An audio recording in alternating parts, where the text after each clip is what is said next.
Good day once again mga guys, mga paps, isa pong mapagpalang umaga po sa ating lahat. Isang maulang araw po sa ating lahat mga guys. So pagkakataon pong ito mga paps ay akin pong ipapakita sa inyo isa-isa lahat ng pyesa po na aking binili para sa binubuo ko pong scrambler build ko na para sa Suzuki X3 ko po. Mga paps, tips lang po sa mga nagpaplano po na mag-build po ng kanilang mga motor. Ay, huwag nyo pong bibiglain na bilhin lahat ng pyesa niya. Sa totoo lang mga paps, itong lahat ng pyesang nakikita nyo sa inyong mga harapan ay hindi ko binigla yan. Sa tuwing may pera ako, bumili ako kung ano yung trip ko na ilagay sa motor ko. Ayan, kompleto na. Lahat-lahat na yan. Okay na sa akin. Wala na akong kailangan idagdag pa dyan. Kaya sa oras na ito, papakita ko sa inyo isa-isa mula sa maliit hanggang sa pinakamalaking pyesa niya, sa mga tornilyo niya. Ayan, ipapakita ko po lahat-lahat mga paps. Ano yung talagang kailangan sa ng pagbibuild po, lalong-lalo na kung fully build ang gagawin nyo, yung general build, lahat-lahat i-build nyo talaga. Magsimula po tayo dito sa kanyang chassis. Yan mga paps, nilagyan ko na siya ng fork bolts. Yan, ito yung stock niya. Pininturahan ko siya. Bali, ang gamit natin pintura dito ay purong K92 lahat mga paps. Ito siya, K92 yan. Ito yung ginamit ko na primer gray niya. Ito yung mga thinner niya. Ito yung hardener niya. Yun yung top coat, universal clear coat. At bumili rin ako ng kalahating anti-corrosion na ansal. Puro urethane paint po ang ginamit ko dyan. Ito po yung lahat. Bale, dito po sa tipos nya, nagpalit po tayo ng badal. Ang stock po nito is ball bearing. Ginawa ko po siyang knuckle bearing.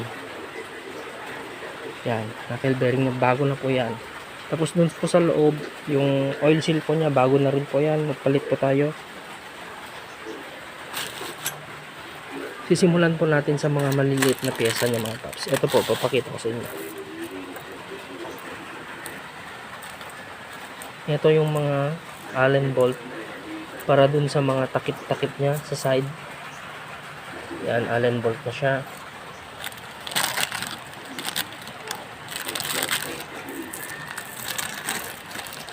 Allen bolt na yan. Tapos bumili rin tayo ng ito para sa choke lever, para sa HD3 yan. Po-convert natin yan sa ating Suzuki X3.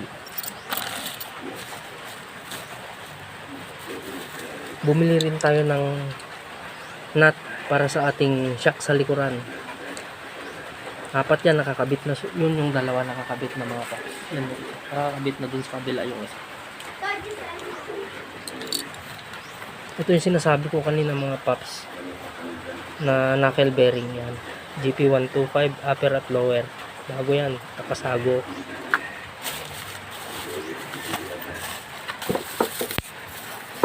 Ito yung mga bearing. Ito yung mga bearing mga paps, mga koyo. Para sa bearing sa harapang gulong ko, sa mga hub, at pati na rin sa likuran. Yan, kompleto yan, apat yan, dala-dalawa. Bumili rin tayo ng fork oil para po sa ating shock sa harapan, para maganda po yung play niya kasi malalaki yung gulong natin. Ito po yung ibang bili natin na mga bolt, Allen bolt. Yan, 10 po yan. Kulay puti yung one niya.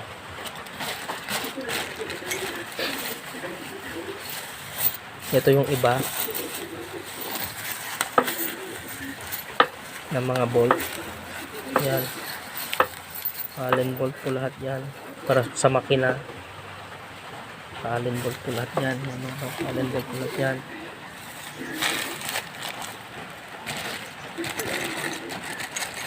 Nagpalit din tayo ng chain adjuster. Yan, dalawa.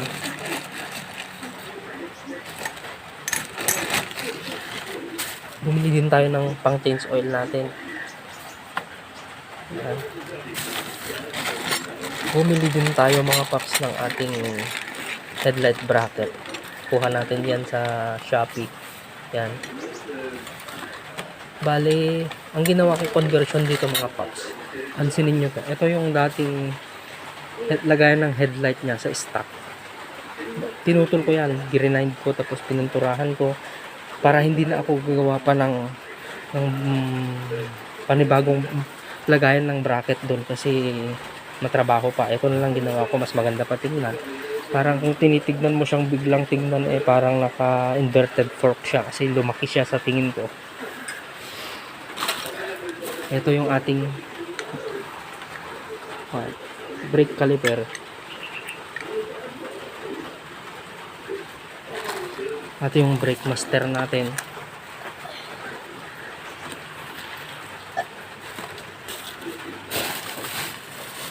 Ito yung gagamitin natin na kadena DID. Yan.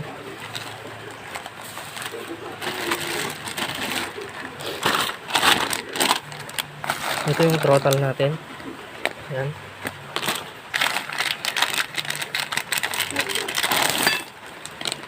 Ito yung choke cable natin. Yan.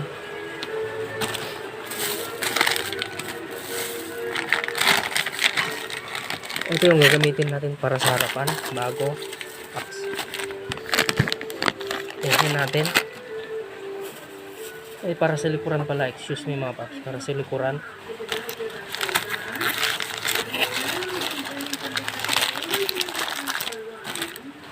Ito na, nakakabit na yung pang sa harapan, pang RS yan. May extra pala ako, nakabili ako ng pang XRM, mali yung nabigay nila. Siguro bebenta ko na lang. Magkasukat nga sila pero masyadong mahaba tong pang XRM. Bumili rin tayo ng H2 na high temp block para lang sa kuan natin to, tambutso natin. Kasi kailangan natin mag high temp dun mga paps. Ito lang yung ginamit kong samurai paint para sa tambutso natin. Ito rin yung ating mali rin yung binigay. Bali yung isa lang nagamit ko, dalawa kasi binili kong D-Stone na 300x17 na interior ko. Yun pala, hindi pala kainin pala ng malaking gulong pag 300 lang. Kailangan 4.10 hanggang 4.25 yung gamitin pag 110 yung gulong. Ito rin mga paps, yung ating flasher, bullet type. Yan, one set po yan, 4 yan. Yan, 4 siya. Yan.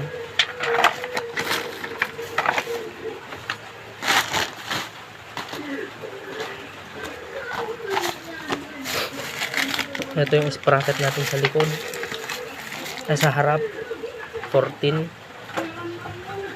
TSR yung brand nya. Pag maglalagay tayo mga paps, piliin na lang natin yung branded para tumagal-tagal siya.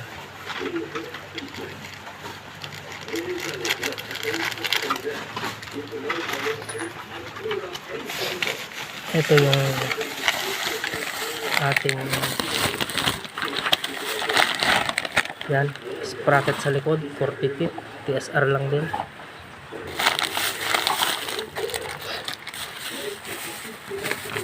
Ito yung ating base gasket. Yan. Pumili rin tayo ng steering lock. Yan, para kahit iparada natin, nakalock siya. Pero lalagyan pa rin natin siya ng DIY na yung bubusina siya pag hinawakan. Pagdating ng wiring, sabangan nyo yan mga paps. Yan yung mga pinta. Tapos na yan. Ito yung ating gagamitin na pang X3 piston ring, bago yan.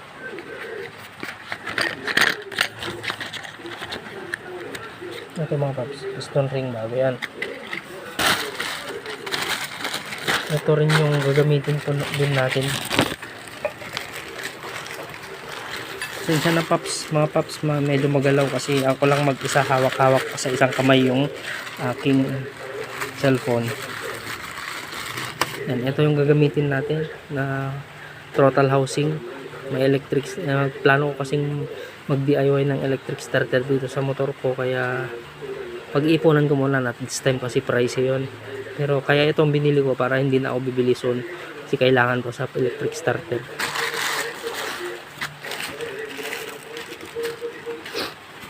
Ito yung ating headlight. Yan, headlight natin. Ito yung pang headlight natin. Yan, headlight.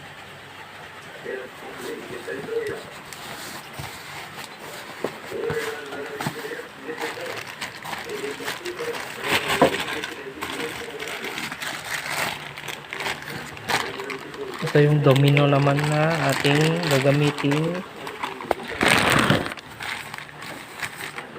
Handle switch. Yan, domino. Bali may, ito ang nagustuhan ko, meron siyang passing light, passing switch, excuse me.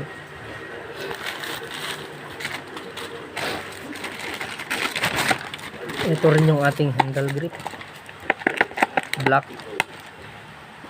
Yan, nakikita nyo yung design niya mga paps. Yan, ganyan yung design niya.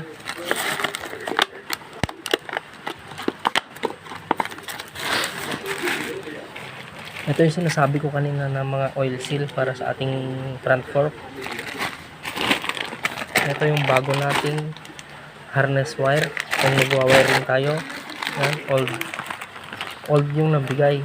Yung bago sanang kukunin ko, pero saka ko lang napansin nung andito na ako sa bahay. Pero okay yan, susundan lang natin yung nauna nating wirings noon sa isang motor. Ito yung gagamitin natin, pang lihuwa. Yan, kung napapansin nyo, lihuwa, malabo, 5-pin regulator para pag nag full wave tayo, itong gagamitin natin.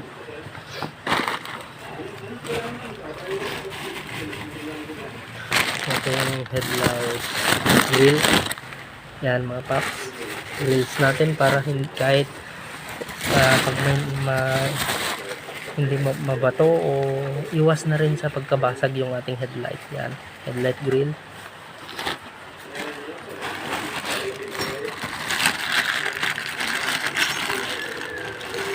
Ito yung mga riser natin dito sa loob sa support. Yan, dito siya. Kulay blue naman siya kasi yung disc brake po natin is kulay blue po yung kanya. Disc plate po natin is kulay blue.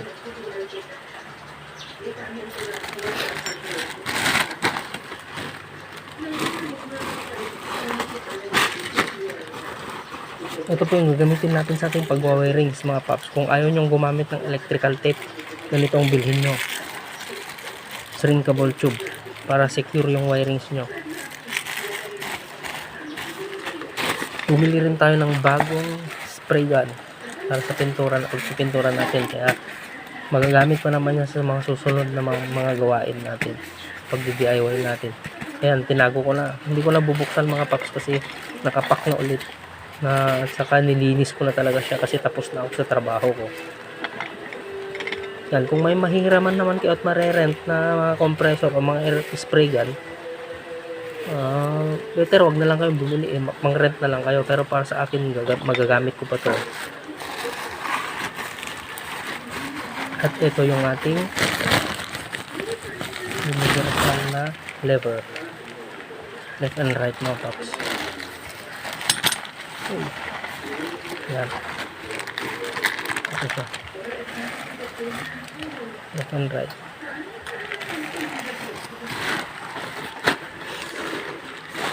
Ito yung ating mga gulong.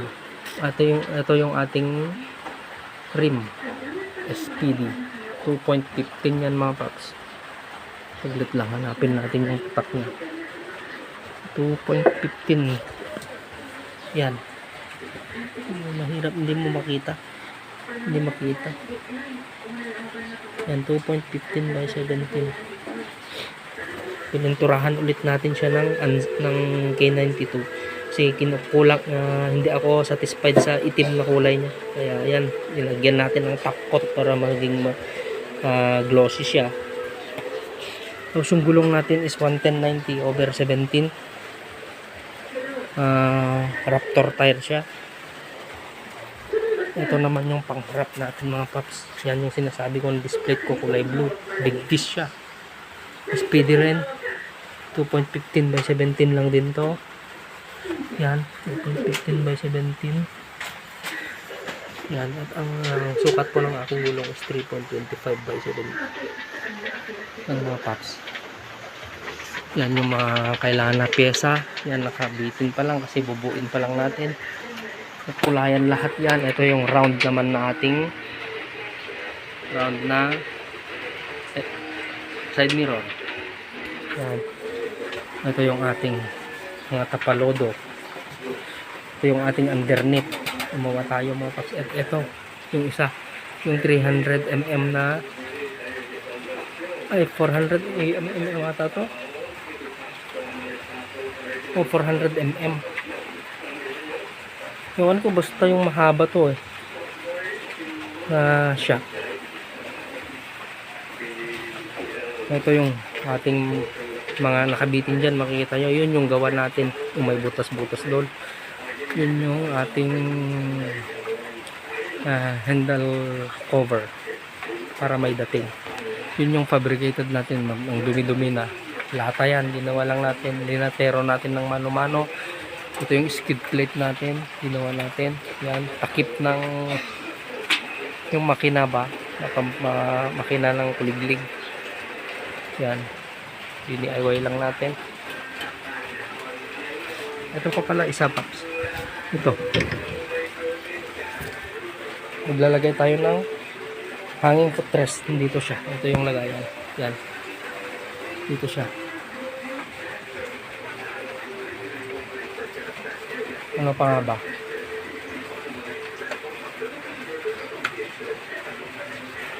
So, wala na siguro kasi hindi ko pa naman nagawa yung upuan, hindi pa tapos.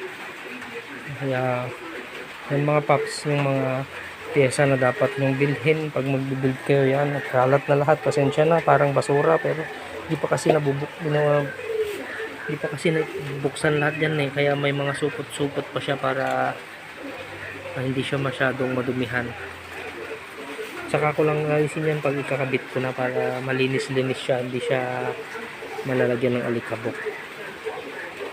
Ito rin yung voltmeter ko pala, DIY lang yan, itong lagayan na ito, binutas ko lang dito.